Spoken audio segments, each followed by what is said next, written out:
Hi అండి అందరికీ. ఇదిగోండి ఈరోజైతే ఫస్ట్ ఆర్డరే పులిహోర 2 ఇవి రాగి రొట్టెలు వచ్చాయన్నమాట.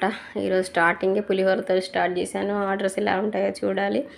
ఇదిగోండి రాగి పిండి రొట్టె అనమాట. రాగి పిండి వేసి అందులో అన్నీ వేసి కలిపేసుకొని ముద్ద చేసేసుకొని ఇంకంతే గిన్నెకేసి సేమ్ సర్వపిండి తెలంగాణ సర్వపిండి ఎలా చేసుకుంటాం సేమ్ అలానే బొక్కలు పెట్టేస్తే మంచిగా కాలుతుంది అనమాట. ఆయిల్ అందులోకి వెళ్ళేసి ఇంకా 750 ml బాక్స్ రైస్ తీసేసుకొని అందులో ఉప్పు, చింతపండు గుజ్జు, ఇంకా అది పులిహోర పొడి. ఆ పౌడర్ ఎలా ఉందో నేను ఫుల్ వీడియో చేశానండి, అది చూసి తెలుసుకోండి.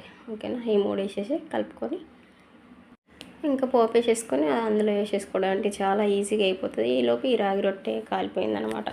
ఈ పులిహోరకు తాలింపు ఇందులో వేసేసి అది అటు అయిపోయింది. ఇది మళ్ళీ ఇంకో రొట్టె వేసాను అనమాట. ఈజీగా ఇలా కరెక్ట్గా 25 minutesలో 2 రాగి రొట్టెలు, ఒక పులిహోర చేసి ఇచ్చానండి. ఓకేనా? వీడియో నచ్చితే లైక్ చేయండి.